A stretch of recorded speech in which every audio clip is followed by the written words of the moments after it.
Hey hello, balik lagi di channel Spoiler Moon dan kita akan melanjutkan untuk mendengarkan cerita dari Fang Yuan. Ya, kemarin di part sebelumnya diceritakan kalau Fang Yuan akhirnya pergi meninggalkan Gunung Huangjin, dimana di situ Fang Yuan berhasil mendapatkan cukup banyak keuntungan setelah menjual rumput Jinsan. Nah, dari situ kemudian Fang Yuan melanjutkan perjalanannya bersama dengan karavan lagi. Dia pergi menuju ke gunung yang lain. Langsung aja tanpa basa-basi kita akan lanjutkan ke part 37.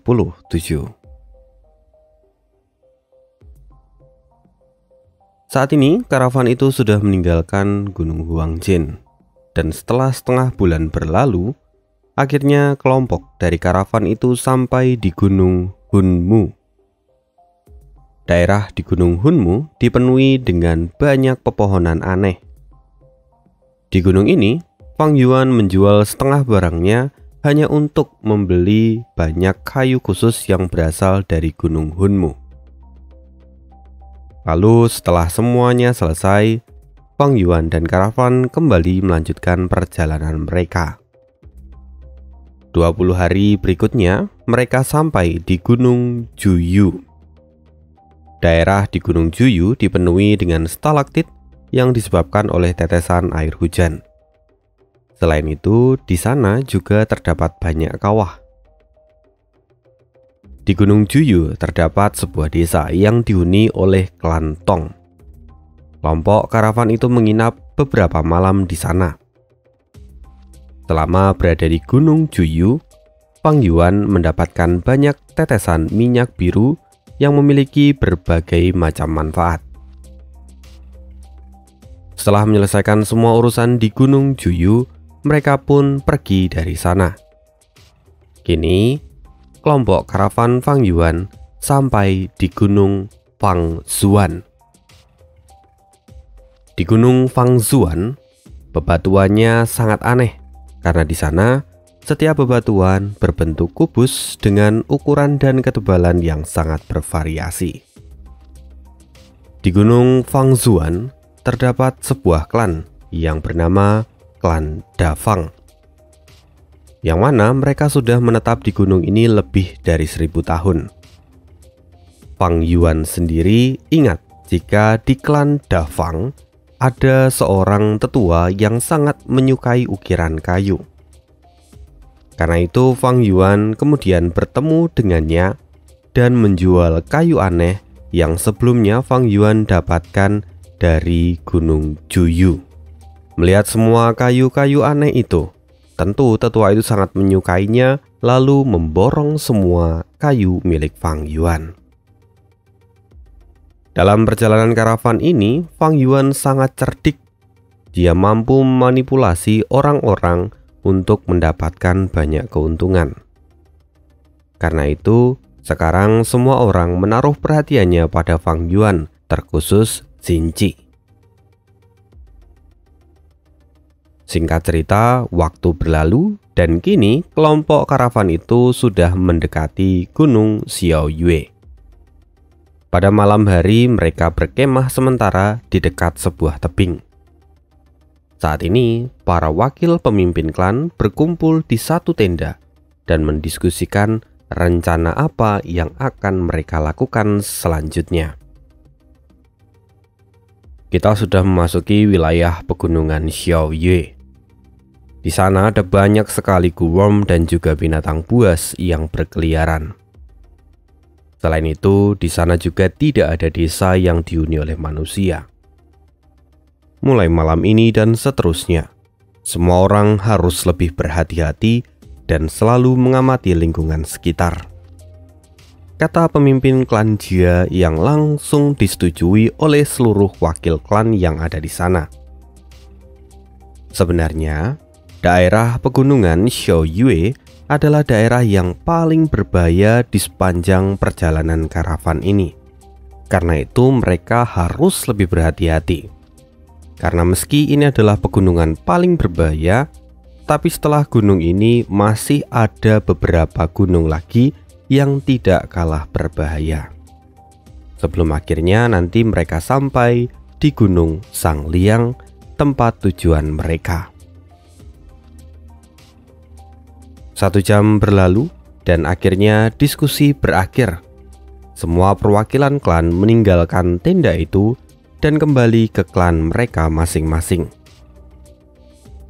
Setelah Xinci sampai di area tenda klan Zhang, dia disambut oleh Zhang Zu. "Nona, makan malam sudah siap. Apakah malam ini kita akan mengundang Heitu dan Baiyu untuk makan malam bersama?" kata Zhang Zu. "Tentu saja. Selama perjamuan makan, aku akan menanyakan padanya tentang pengalaman dagang yang dia miliki. Aku rasa itu sangat berharga," jawab Xinci dengan cepat.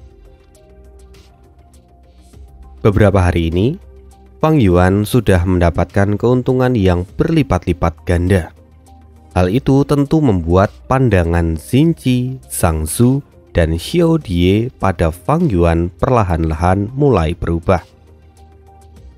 Tapi menurut Xinci, semua Primeval Stone yang didapatkan oleh Fang Yuan sesungguhnya itu tidak seberharga informasi dan juga pengalaman yang dimiliki oleh Fang Yuan. Karena itu, Xinci ingin menanyakan banyak hal pada Fang Yuan. Terkadang, Fang Yuan membuat keputusan yang tidak masuk akal bagi Xinci. Akan tetapi, setelah semuanya berlalu, akhir yang didapatkan oleh Fang Yuan selalu mengejutkan. Dia bahkan mendapatkan keuntungan yang sangat besar.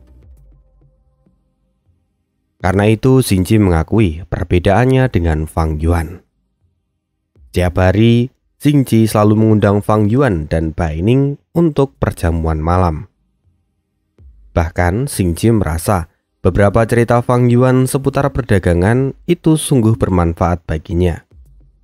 Dan seiring berjalannya waktu, Xinci semakin mengagumi Fang Yuan. Saat hubungan Xinci dan Fang Yuan semakin membaik, di sisi lain Zhang Zu selalu mengingatkan, "Nona, Anda harus selalu berhati-hati. Mereka berdua memiliki sesuatu yang mereka sembunyikan, dan jelas mereka bukanlah orang biasa." Tampak sekali bahwa Zhang Zu selalu merasa khawatir akan keselamatan Xinci.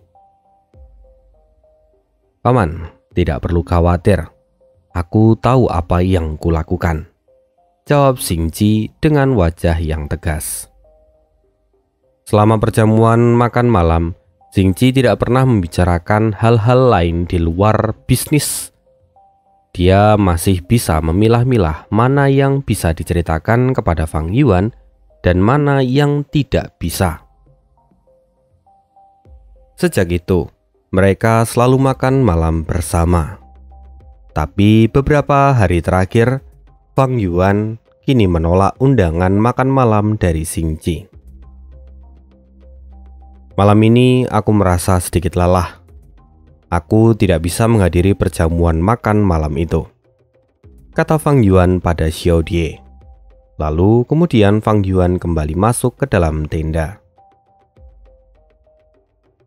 Di dalam tenda, terlihat Baining kini sedang duduk di salah satu tempat tidur. Fang Yuan melihatnya lalu berkata, "Ayo mulai."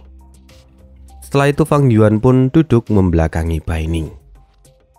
Baining segera merentangkan kedua tangannya pada punggung Fang Yuan dan segera mengalirkan 10% Primeval Essence miliknya. Setelah itu, Gu Kesatuan Daging Tulang bersinar dengan cahaya hijau merah dan Fang Yuan menyerap 6% Primeval Essence perak putih milik Baining. Setelah kultivasi Fang Yuan berhasil naik menjadi peringkat 2 tahap menengah, kini dinding Eperatur Fang Yuan memiliki pondasi yang jauh lebih kuat dan dapat menahan lebih banyak Primeval Essence perak putih milik Baining. Setelah itu Fang Yuan bergegas melihat Eperatur miliknya dan mengalirkan sedikit Primeval Essence miliknya untuk mulai berkultivasi. Semua berjalan lancar hingga tengah malam pun tiba. Dari kejauhan terdengar auman dari Raja Serigala Abu-Abu. Suara auman itu berhasil memecahkan kesunyian di dalam perkemahan karavan itu. "Ada serigala yang datang menyerang!" teriak salah seorang anggota karavan. Teriakan itu tentu membangunkan semua orang dan seketika membuat semua anggota karavan menjadi panik. "Hei, dengar! Dari suara aumannya, sepertinya jumlah kawanan serigala itu cukup besar," kata Bai Ning sambil melihat ke arah Fang Yuan. Gunung Xiao Yue memang dipenuhi dengan binatang buas. Bahkan beberapa orang mengatakan jika seluruh serigala di perbatasan selatan tinggal di daerah pegunungan ini. Tapi ini baru malam pertama kita ada di Gunung Xiao Yue dan kita sudah bertemu dengan serigala abu-abu. Nasib kita tampaknya cukup sial, kata Fang Yuan yang kemudian menghentikan kultivasinya. "Sial, jumlah mereka terlalu banyak!" teriak salah seorang anggota karavan dari luar tenda. "Tolong, di mana masterku penyembuh? Ayahku terluka parah dan mengeluarkan banyak darah," kata salah seorang anak yang ada di sana. Hanya dalam beberapa menit, kini garis pertahanan karavan itu sudah ditembus oleh kawanan serigala. Mereka mulai masuk ke dalam kamp karavan. "Apakah kita akan keluar?" tanya Bai Ning. "Memangnya apa yang bisa kau lakukan? Ingat identitasmu sekarang," kata Fang Yuan dengan acuh tak acuh. Tapi kawanan serigala itu sudah menyerbu ke kamp karavan. Bahkan mungkin saja barang-barang yang sudah kau kumpulkan sebelumnya akan rusak oleh mereka, kata Bai Ning. "Jika memang barang-barang itu bisa rusak oleh mereka, maka biarkan saja mereka merusaknya," kata Fang Yuan dengan cuek. Lalu dia kembali menutup mata dan melanjutkan kultivasi. Setelah beberapa saat, Fang Yuan dan Bai Ning bisa mendengar teriakan dari Xiao Die dari luar tenda. "Hei itu, Bayu, apakah kalian berdua ada di dalam?" teriak Xiao Die. "Ada apa?" tanya Bai Ning pada Xiao Die. "Astaga, kalian masih di dalam sana? Bahkan kalian tidak terbangun setelah mendengar semua keributan ini? Banyak serigala abu-abu yang masuk ke dalam kamp dan menyerang karavan kita. Meski situasinya masih terkendali, tapi Nona meminta kita semua untuk berkumpul. Kita harus berada di dekat Tuan Zhang Zu supaya kita bisa selamat," kata Xiao Die. "Tidak perlu, karena kau sendiri mengatakan bahwa situasinya masih terkendali. Karena itu kami akan tetap ada di sini. Lagi pula dengan kekuatan fisik kami masih bisa mengalahkan 1 atau 2 serigala abu-abu yang datang kemari," jawab Fang Yuan dengan acuh tak acuh. Tapi Xiao Die masih mencoba untuk membujuk mereka berdua. Sayangnya keduanya tidak mau mendengarkan Xiao Die dan memilih untuk tetap berada di dalam tenda. Merasa kesal, Xiao Die pun mengutuk, "Dasar orang-orang bebal tidak tahu terima kasih. Jika terjadi sesuatu pada kalian, jangan salahkan aku." Setelah mengatakan semua itu, Xiao Die pun pergi meninggalkan tenda Fang Yuan. 15 menit berlalu. Kini akhirnya kawanan serigala abu-abu memilih untuk mundur. Serangan dari sekelompok serigala abu-abu itu benar-benar menyebabkan banyak kerugian. 3 orang masterku gugur dalam pertarungan dan banyak para pelayan yang meninggal. Selain itu, masih ada banyak lagi anggota karavan yang mengalami luka-luka. Itu sungguh adalah kerugian yang besar di malam pertama mereka sampai di Gunung Xiao Yue. Singkat cerita, malam itu pun berlalu dan hari berganti siang. Semua anggota karavan kini mulai menghitung kerugian yang sudah mereka alami. Akan tetapi Fang Yuan sama sekali tidak mempermasalahkan semua kerugian itu.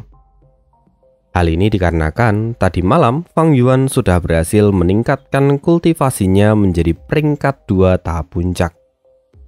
Jadi meskipun dia rugi barang, tapi dia mendapatkan ganjaran yang setimpal, yaitu dengan peningkatan kultivasinya. Setelah seluruh anggota karavan kembali mengemas semua barang mereka yang tersisa, dengan berat hati karavan pun melanjutkan perjalanan mereka. Sayangnya, semua serangan serigala abu-abu pada malam hari itu hanyalah sebuah permulaan. Beberapa hari kemudian, mereka kembali diserang oleh kawanan serigala abu-abu. Bahkan jumlahnya kali ini jauh lebih banyak daripada sebelumnya. Untung, seluruh anggota karavan sudah mengambil tindakan pencegahan dan bisa meminimalisir kerugian mereka. Berkat kerjasama yang baik di antara anggota karavan, mereka berhasil mengusir kawanan serigala abu-abu itu. Sayangnya semua belum selesai. 3 hari berlalu, mereka kembali diserang oleh kelompok serigala lain. Kelompok serigala ini terdiri dari 3 serigala petir gila dan 9 serigala jenderal. Meskipun pada akhirnya, beberapa serigala petir itu berhasil dibunuh dan yang lainnya melarikan diri, tapi pertarungan sengit itu sudah menewaskan 15 Master Gu dari berbagai klan. Serangan itu sungguh membuat pemimpin karavan dan juga wakil pemimpin yang lain menyadari bahwa bahaya yang mereka hadapi kali ini sangatlah besar. Oleh karena itu, mereka memutuskan untuk mempercepat perjalanan mereka. Mereka sungguh ingin meninggalkan Gunung Xiaoyue secepatnya. Sayangnya selama 15 hari berikutnya dalam perjalanan, seringkali mereka bertemu dengan sekelompok serigala yang lain. Meskipun pada akhirnya mereka berhasil mengatasinya, tapi kekuatan dari karavan itu semakin melemah. Beberapa hari berlalu dan akhirnya mereka berhasil meninggalkan Gunung Xiaoyue. Kini perjalanan mereka lanjutkan menuju ke Gunung Baihu. Setelah masuk ke Gunung Baihu, mereka rupa-rupanya kembali diserang oleh binatang buas. Kali ini yang menyerang mereka adalah kera karapas penyu tua. Kera itu berwarna putih dan berukuran sangat besar. Mereka juga memiliki pelindung karapas di punggungnya yang berbentuk seperti cangkang penyu. Meski pada akhirnya mereka berhasil mengalahkan sekelompok kera tanpa korban jiwa, tapi mereka juga kembali mengalami kerusakan barang yang sangat parah. Bahkan kini Fang Yuan juga mengalami kesulitannya sendiri. Belasan gerobak yang dia miliki sebelumnya kini hanya tersisa setengahnya. Melihat semua kerusakan barang itu membuat semangat para anggota karavan turun sangat drastis. Akan tetapi mereka tidak punya pilihan lain selain terus melanjutkan perjalanan. 5 hari kemudian mereka kembali diserang oleh sekelompok harimau putih. 7 hari kemudian mereka diserang oleh sekelompok harimau api. Semua serangan itu masih terus berlanjut. Para anggota karavan semakin layu. 10 hari kemudian, akhirnya mereka berhasil meninggalkan Gunung Baihu. Tapi saat mereka berada di kaki gunung, seekor biao menghalangi jalan mereka. Biao adalah seekor harimau yang memiliki sayap dan tergolong dalam kategori Raja Seribu Binatang. Kali ini pertarungan tidak terhindarkan. Bahkan kini beberapa wakil pemimpin karavan harus ikut turun tangan dan berakhir di tangan Biao. Meskipun anggota karavan lain mencoba untuk kabur, tapi Biao terus mengejar mereka dan menghalangi mereka di setiap sudut. Sehingga akhirnya para petinggi karavan memutuskan untuk membuat sebuah rencana, yaitu mengorbankan para pelayan. Biao terus menyantap semua orang hingga akhirnya dia merasa kenyang.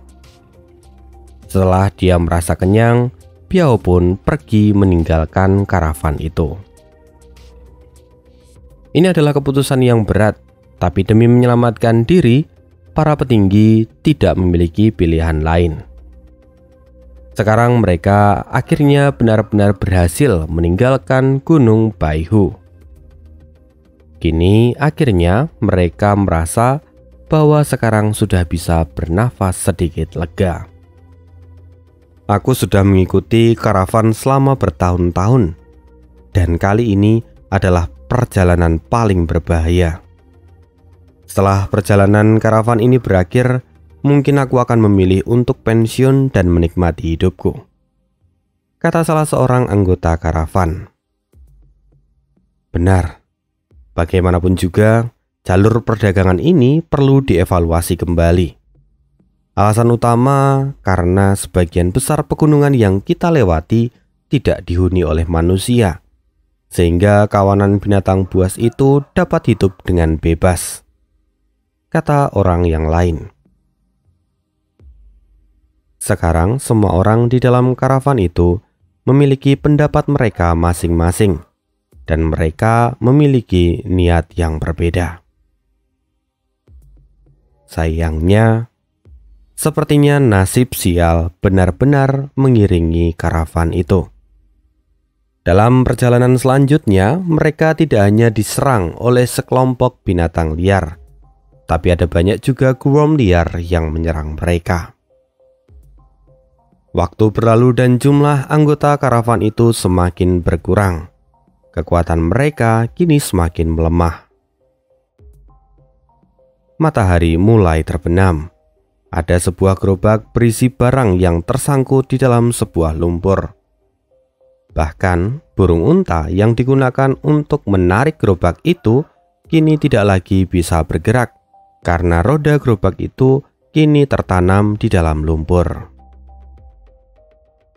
Fang Yuan tiba-tiba muncul dan kemudian membantu untuk mengeluarkan gerobak itu dari lumpur.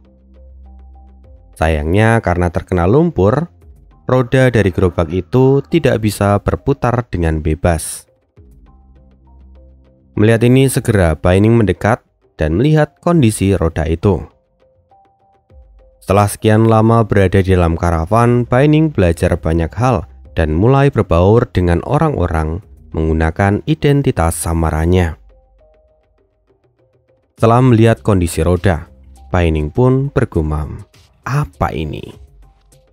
Dia tampak menggosok poros roda gerobak itu yang tampak aneh.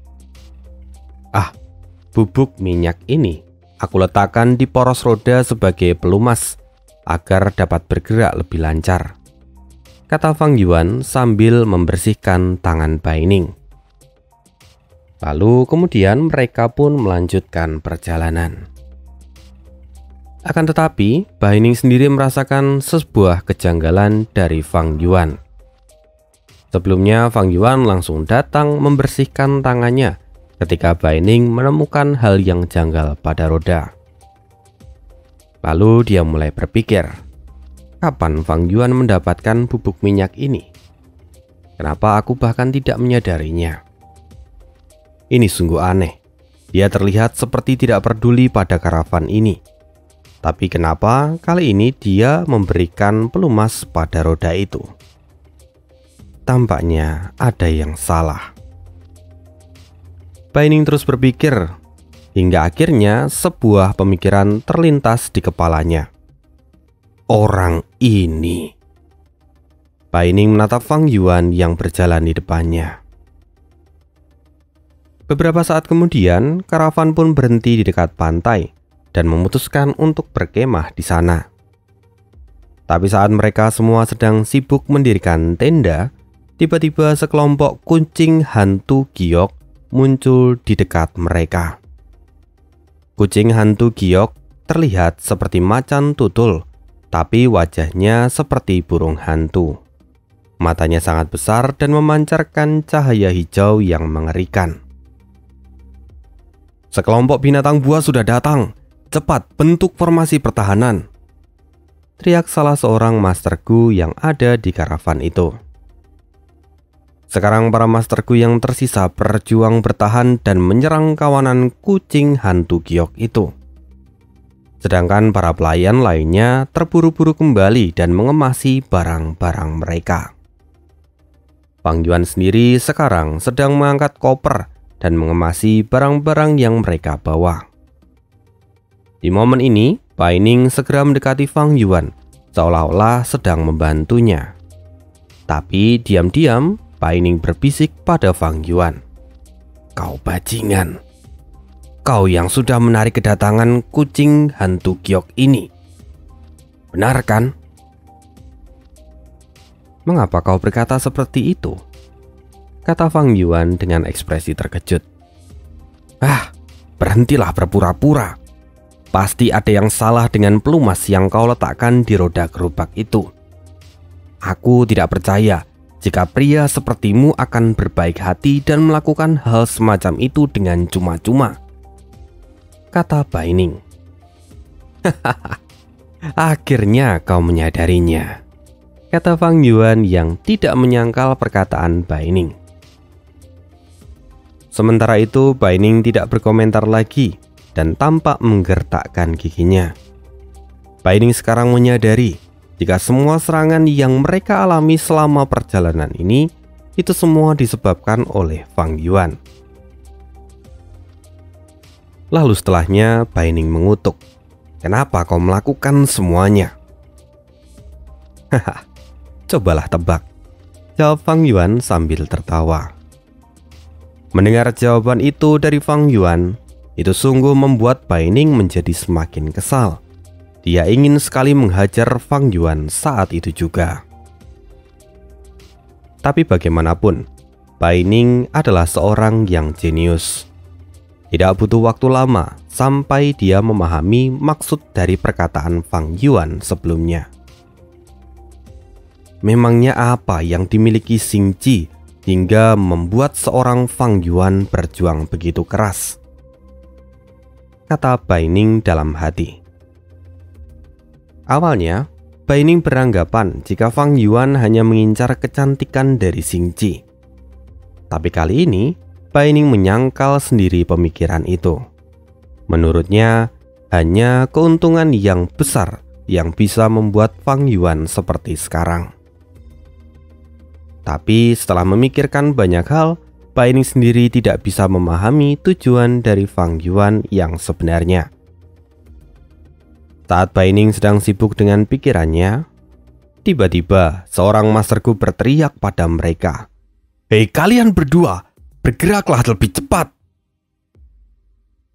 Mendengar teguran itu, sontak membuat Fang Yuan dan Bai Ning mempercepat pergerakan mereka.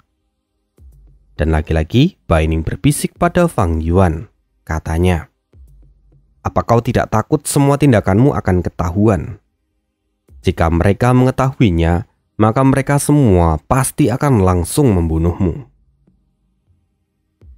Tapi Fang Yuan menjawab dengan santai, "Lalu, apa sekarang mereka menyadari kebenarannya?" Bagaimana mungkin mereka menyadarinya? Kau sendiri menyembunyikan semua itu dariku," kata Bai Ning dengan kesal. Mendengar itu, Fang Yuan pun tertawa ringan. Lalu dia berkata, "Sesungguhnya untuk menipu musuhmu, maka kau harus menipu sekutumu sendiri. Lagi pula, aku memang sengaja menyembunyikan semua ini darimu, karena aku punya tujuan sendiri," kata Fang Yuan. "Apa maksudmu?" tanya Bai Ning yang tampak kebingungan.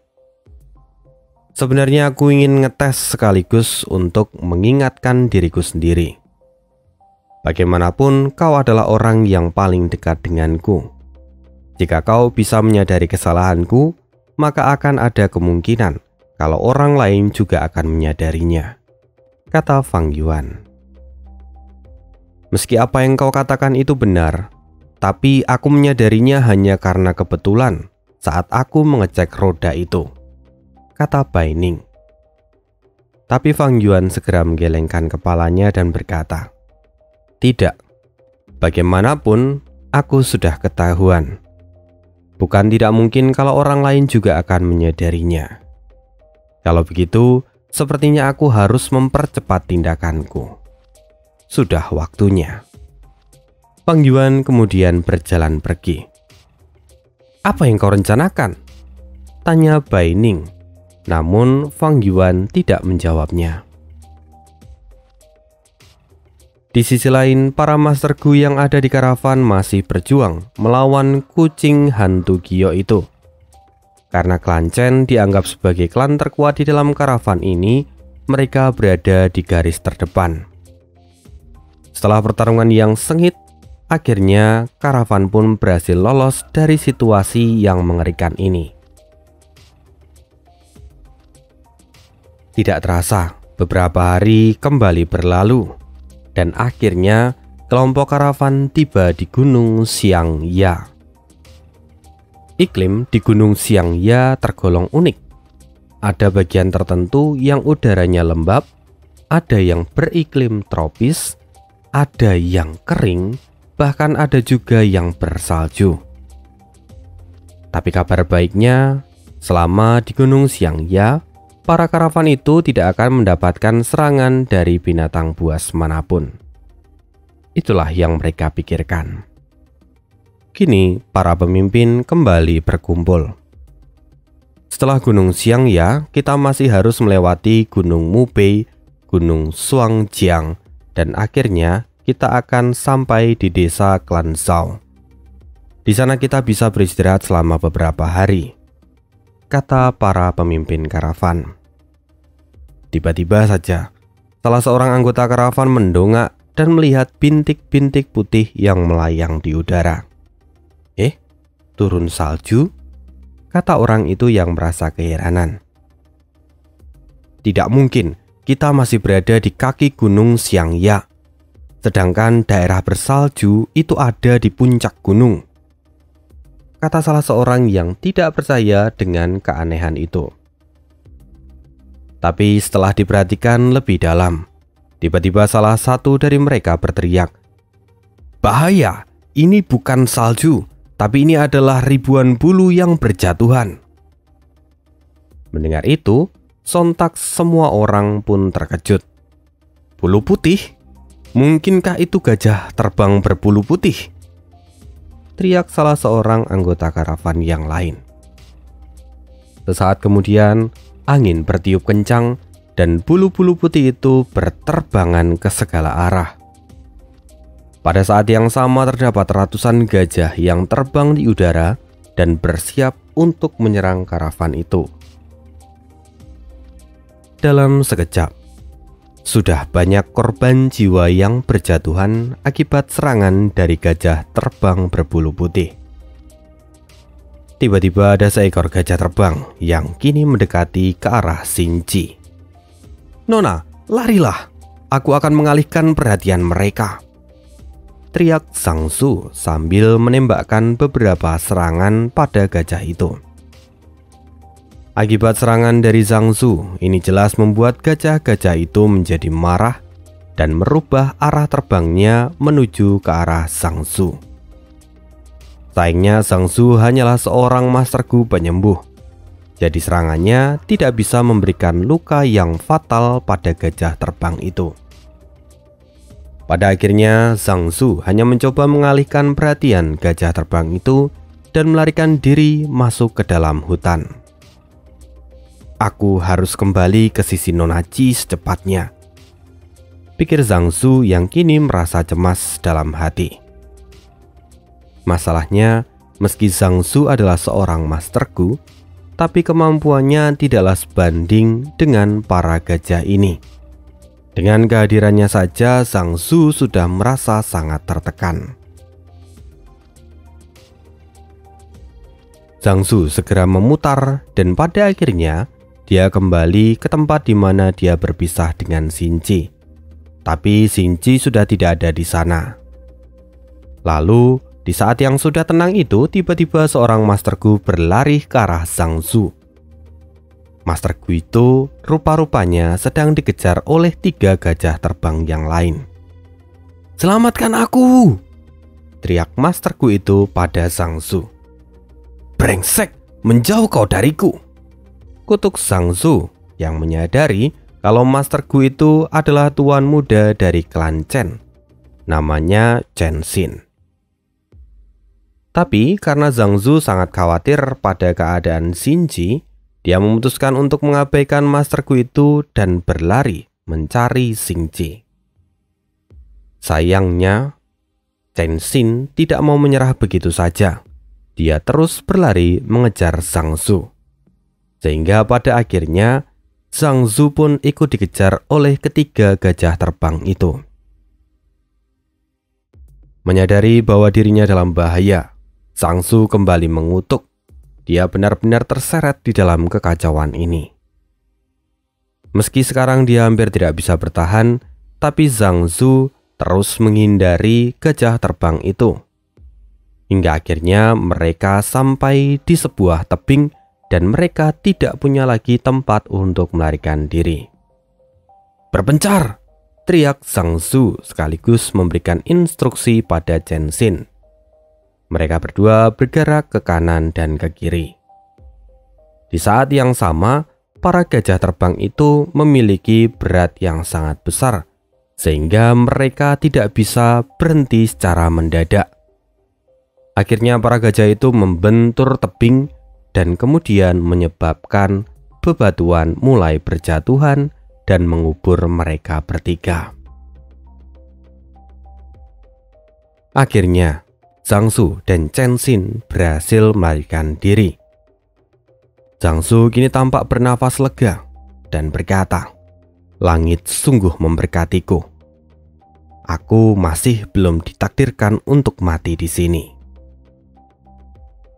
Sayangnya, tidak lama setelah dia mengatakan itu, tiba-tiba rasa hangat mengalir di area dadanya. Dia merasakan sesuatu yang tajam telah menembus dadanya. Matanya tampak memerah dan dia melihat ke arah bawah, di mana sekarang sebuah tombak putih spiral telah menusuknya. Zhang Zu sungguh terkejut dan dia tidak mengira kalau akan ada seorang Master Gu yang menyerangnya. Zhang Zu mencoba untuk menoleh siapa pelakunya. Sayangnya, di saat itu juga tombak tulang spiral kembali menancap di kepalanya dan membuat dia mati seketika. Siapa lagi yang punya tombak tulang spiral? Satu-satunya orang tidak lain adalah Fang Yuan. Dialah yang mengeksekusi Zhang Zu karena menurutnya Zhang Zu itu adalah gangguan untuk mendekati Xin Ji. Setelah menghabisi Zhang Zu, Fang Yuan kemudian pergi meninggalkan tempat itu. Sedangkan di sisi lain, gajah-gajah yang sebelumnya terkubur oleh bebatuan memberontak dan akhirnya berhasil melepaskan diri. Setelah itu para gajah segera berlari ke arah Zhang Zu dan menginjaknya sampai hancur. Di kejauhan, Fang Yuan melihat semua itu dan berkata, "Syukurlah, aku sepertinya tidak perlu menyingkirkan barang bukti." Fang Yuan pun segera pergi dari sana. Setelah sosok Fang Yuan pergi, Chen Xin kemudian keluar dari dalam tanah. "Syukurlah aku berhasil menggunakan Gu mengubur diri.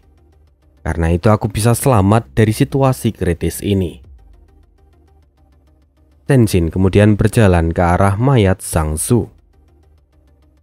Dia kini tampak bergumam. Situasi semakin kacau. Bahkan Master Gu yang lain dengan sengaja membunuh Zhang Zu. Ini sungguh adalah masalah yang serius. Aku harus lebih berhati-hati, kata Chen Xin yang segera melarikan diri. Meskipun Chen Xin menyadari jika Zhang Zu dibunuh oleh seorang Master Gu, tapi sayangnya Chen Xin sendiri tidak melihat sosok yang membunuh Zhang Zu. 2 jam kemudian, akhirnya sekelompok gajah terbang itu berhenti mengamuk dan meninggalkan karavan itu.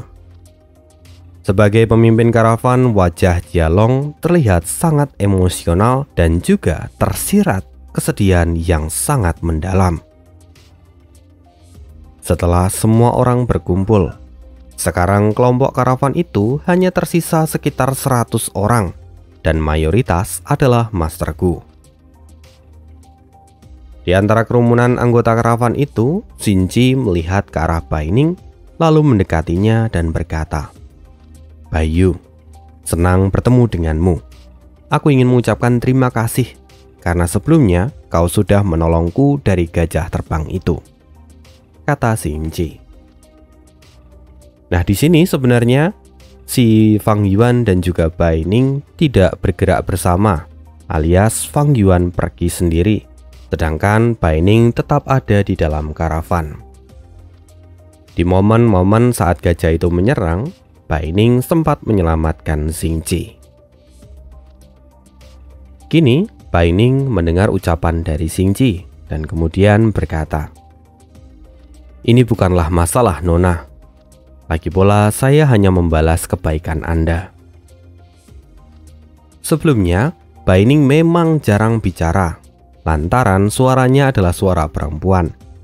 Jadi dia harus sangat bersusah payah membulatkan suaranya supaya terdengar seperti seorang laki-laki. Tapi kali ini, rupa-rupanya Bai Ning tidak lagi menggunakan suara laki-lakinya. Dia menggunakan suaranya yang normal. Dan tentu itu membuat Xinji serta Xiao Die sedikit terkejut, karena dia merasa bahwa suara Bai Ning saat ini sangatlah lembut dan jauh lebih feminim daripada biasanya. Tapi setelah keterkejutan mereka, suasana di sekitar mereka benar-benar menjadi awkward. Jadi, Xinji harus menyingkirkan semua ketidaknyamanan itu. Lalu kemudian dia bertanya, "Bayu, apa kau melihat paman Zhang Zu? Aku sudah mengamati sekeliling tapi tidak bisa menemukannya," kata Xinji dengan wajah cemas. "Nona jangan khawatir. Zhang Zu adalah seorang Master Gu yang memiliki kemampuan untuk melindungi dirinya sendiri. Mungkin sekarang dia masih dalam perjalanan kemari. Kita tunggu saja," kata Bai Ning yang mencoba menghibur Xinji. Tapi sebenarnya, sejak Bai Ning melihat Fang Yuan kembali dari hutan, dia sudah tahu kalau Zhang Zu pasti sudah mati dibunuh oleh Fang Yuan. Di sisi lain, pemimpin karavan Jialong kini berdiri dengan gagah dan berseru, "Semuanya dengarkan perkataanku. Bau darah di sini pasti akan menarik hewan liar datang kemari. Oleh karena itu, kita harus segera meninggalkan tempat ini. Semuanya segera berkemas dan membawa semua barang yang masih bisa diselamatkan. Dalam 30 menit lagi, kita harus melanjutkan perjalanan." Mendengar itu, semua orang pun mengangguk dan segera bergegas membereskan semua barang-barang mereka. Beberapa saat kemudian, akhirnya kelompok karavan itu pun segera berangkat dan meninggalkan area itu. Selama perjalanan, Xinji membicarakan beberapa hal pada Fang Yuan. Dari obrolan itu, akhirnya Xinji mendapatkan jawaban dan menjadi semakin yakin jika Fang Yuan dan Bai Ning bukanlah manusia biasa. Akan tetapi meski mereka terlihat misterius, menurut Xinji, mereka adalah orang yang jujur dan baik hati serta dapat dipercaya. Bahkan Xinji menganggap bertemu dengan mereka ini adalah sebuah keberuntungan untuknya. Jadi Xinji bersyukur akan hal itu. Ya, sayangnya Xinji tidak tahu siapa pelaku dari semua ini. Terlebih Wang Yuan juga adalah orang yang membunuh paman atau orang kepercayaan dari Xing Ji. Pada akhirnya kelompok karavan itu kembali melanjutkan perjalanan, dan setelah beberapa waktu mereka berhenti untuk bermalam di daerah sekitar Gunung Xiangya. Para petinggi dari klan yang ada di dalam karavan itu dan masih hidup sekarang semuanya berkumpul di satu tenda dan mendiskusikan rencana mereka berikutnya. Salah seorang bawahan datang. Lalu kemudian dia memberikan laporan. Laporan mengenai korban jiwa akibat serangan gajah terbang sebelumnya sudah diverifikasi.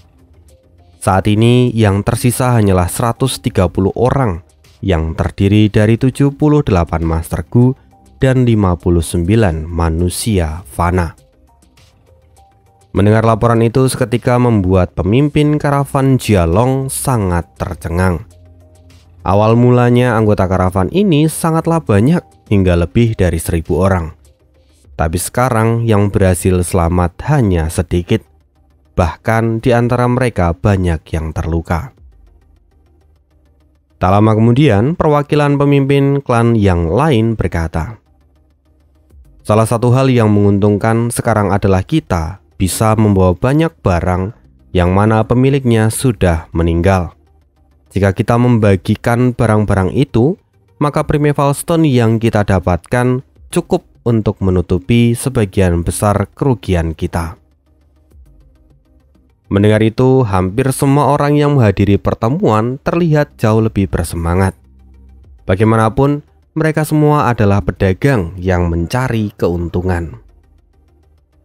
Tapi sesaat kemudian, wakil pemimpin klan Chen, yaitu Chen Shuangjin, berkata, "Menurutku keputusan pembagian barang secara merata itu tidaklah tepat.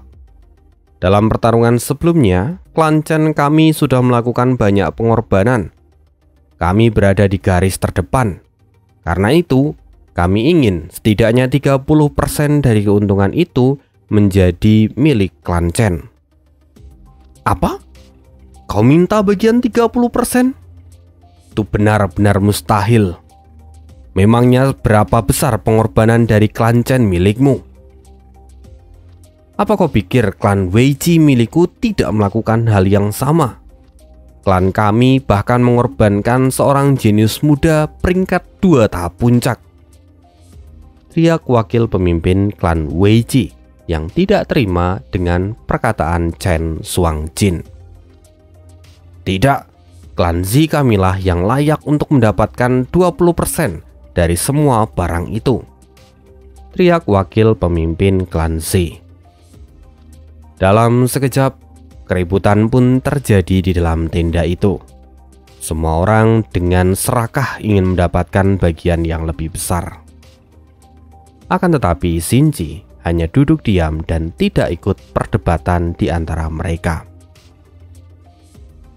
Ketika perdebatan itu terdengar semakin sengit, Xing Ji akhirnya berdiri dari tempat duduknya dan kemudian berkata, "Semuanya, masalah kita yang mendesak saat ini bukanlah tentang pembagian barang, tetapi mengenai bagaimana rencana perjalanan karavan kita selanjutnya. Mungkin saja dalam perjalanan berikutnya kita juga akan bertemu dengan sekelompok binatang buas yang lain. Kita sekarang berada di perahu yang sama, dan kekuatan individu kita sudah melemah. Oleh karena itu kita perlu bekerja sama agar mendapatkan kesempatan supaya bisa bertahan," kata Xing Ji. Tidak lama kemudian Xing Ji kembali melanjutkan ucapannya. "Aku menyarankan supaya kita semua saling memberi barang-barang kita dan mengambil sesuatu yang bermanfaat bagi kita. Karena aku yang mengusulkan, maka klan Zhang kami akan menjadi contoh, dan aku bersedia memberikan seluruh barang yang kami miliki tanpa meminta ganti rugi apapun,"